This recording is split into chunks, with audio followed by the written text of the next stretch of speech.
Os segredos da Cabala. A Cabala é uma das formas de misticismo mais amplamente praticadas. Seus seguidores acreditam que decifrar seus textos antigos revelará as respostas para os maiores mistérios da vida. No século XXI, celebridades como Madonna e Britney Spears adotaram uma interpretação moderna dessa prática. Ainda assim, a expansão da Cabala gerou controvérsia. Adeptos mais rigorosos alertam que esse caminho místico guarda perigos ocultos. Ao longo da história, os seguidores codificaram seus escritos para proteger os segredos da Cabala. Quantos níveis de entendimento existem? Talvez infinitos. Quanto mais você precisa decifrar o passado e os textos, mais místico isso se torna.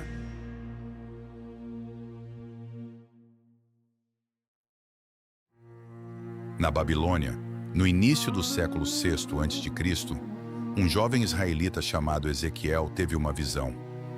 Enquanto eu observava, vi um vento tempestuoso vindo do norte e fogo surgindo continuamente. No meio do fogo havia um trono, e sentado nele estava uma figura semelhante a um homem.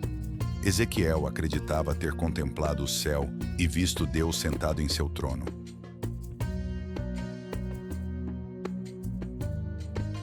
Essa visão fascinou um grupo de místicos judeus. Eles acreditavam que, estudando essa imagem, um dia também poderiam ver Deus e se unir ao Espírito Divino. Os judeus que buscavam experiências místicas tentavam recriar mentalmente o que Ezequiel viveu. Sua visão se tornou o modelo da ascensão mística judaica, até o surgimento da Cabala no século II d.C. Na época, o Império Romano controlava a região que hoje é Israel. Judeus que praticavam sua fé abertamente eram mortos ou forçados ao exílio. Foi nesse período que muitos recorreram ao misticismo para compreender a vontade de Deus.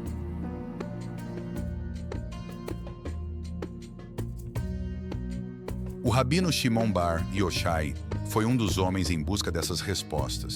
Ele defendia que Israel possuía uma ligação íntima e especial com Deus. Por causa de declarações contra Roma, ele precisou fugir das autoridades romanas, que buscavam executá-lo.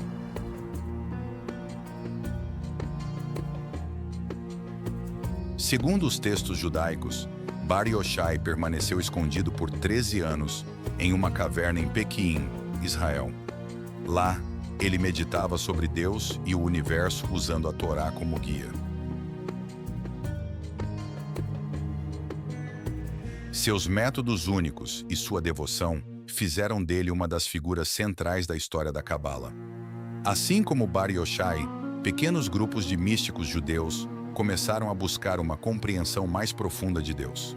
Já que Deus não vinha até eles, eles tentavam chegar até Deus. Eles desejavam uma experiência direta com o divino e utilizavam técnicas de meditação capazes de induzir estados de transe hipnótico e autossugestão.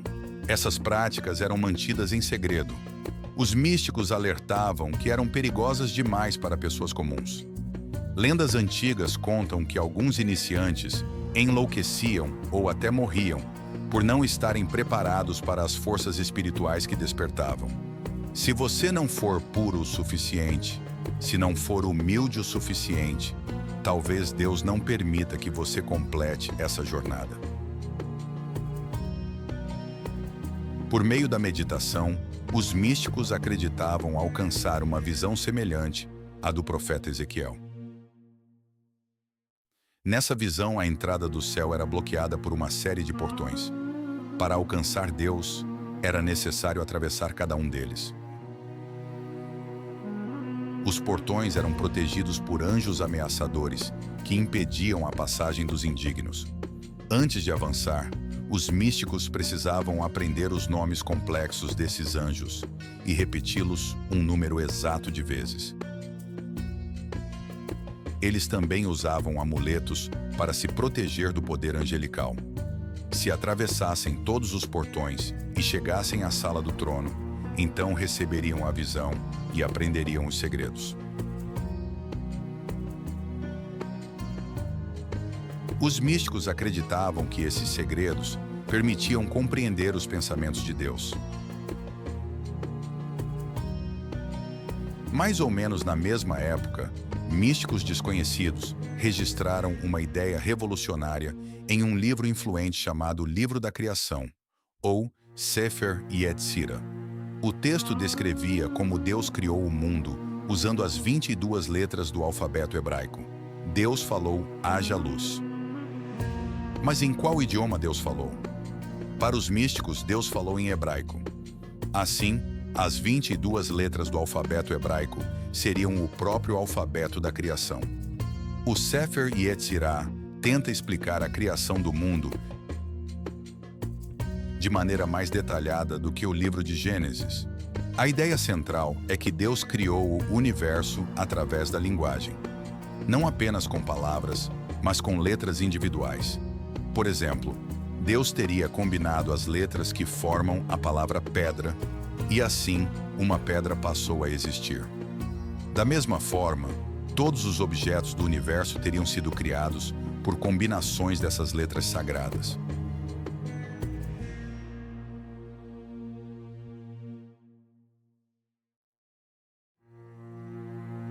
Os rabinos acreditavam que os ensinamentos do Sefer Yetzirah eram poderosos demais para pessoas comuns, e por isso seus detalhes permaneceram ocultos por séculos.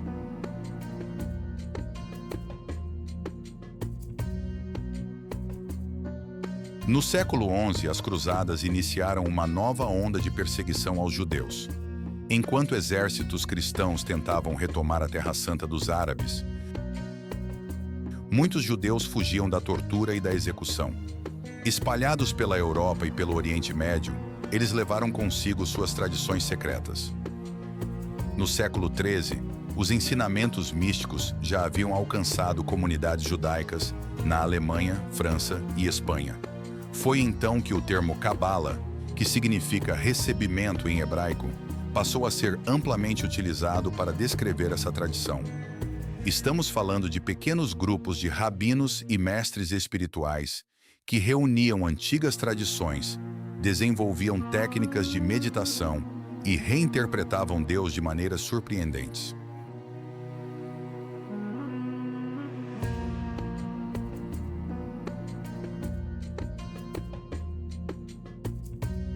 Por volta de 1280, um rabino espanhol afirmou ter descoberto outro texto misterioso.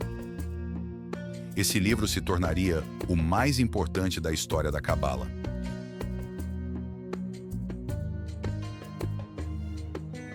Seu nome era Zohar, que significa radiância ou esplendor em hebraico.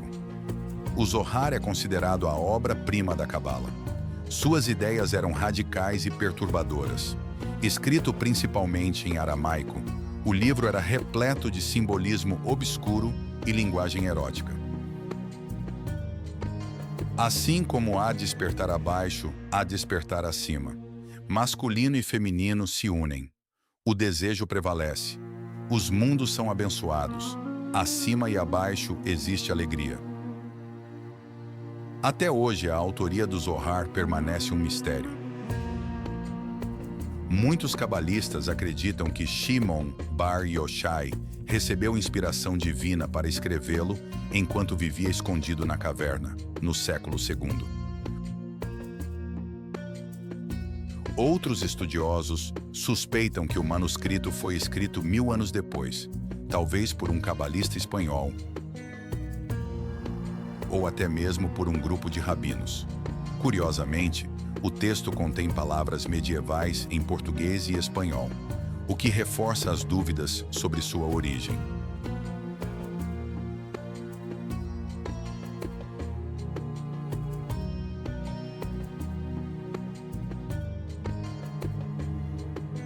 Mas o maior mistério do Zohar está em seu conteúdo.